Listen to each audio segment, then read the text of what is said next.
BNP চেয়ারপারসনের উপদেষ্টা জয়নুল আবদিন ফারুক বলেছেন, ফ্যাসিবাদ আওয়ামী লীগের এমপি মন্ত্রীদের খুব দ্রুত বিচার করতে হবে। তাদেরকে যদি দ্রুত বিচার করা না হয় তাহলে দেশের পরিস্থিতি অন্যরকম হতে পারে। এছাড়াও প্রধান উপদেষ্টার উদ্দেশ্যে তিনি আরো বলেন, আপনার কাছে আমাদের একটাই দাবি, আইনমন্ত্রী, শিক্ষামন্ত্রী খুব দ্রুত তাদের বিচার করতে হবে। এবং এই অবৈধ এমপি মন্ত্রীরা বাংলাদেশের গরিবের টাকা মেরে বিদেশে পাচার করেছে, কানাডায় বাড়ি গড়েছে, তাদের সেই টাকা ফেরত আনতে হবে। 2014 সালে বিনা ভোটে বিনা প্রতিদ্বন্দ্বিতা এমপি হয়ে গেলেন। আস্তে আস্তে আলাউদ্দিনের চেরাগ উনি হাতে পাওয়া শুরু করলেন। যে দেশে হাজার হাজার কোটি টাকা লুট করে গরিবকে আরো গরিব করে দেয়, এই মুর্শেদ আলম তার অন্যতম হোতা। আপনারা জানেন এই মুর্শেদ আলম জীবনে কি করেছে এবং জীবনের তার এখন এই উত্থানের পেছনে আছে শেখ হাসিনার হাত।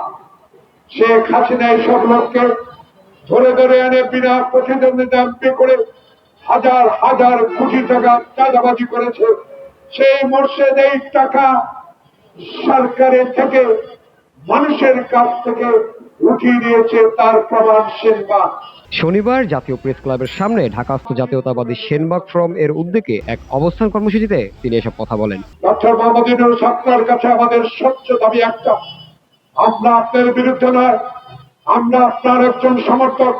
আপনার কাছে আমরা এমন কিছু চাই না যেটা দিয়ে আমরা অর্থবান হব, যেই নিয়ে আপনার কাছে তদবির করে আমরা সম্মানে প্রমাণ হব, আমরা বদ্ধ মোর্শেদ হব, দুর্নীতিবাদ মোর্শেদ হব, এমন কিছু আপনার কাছে চাই না।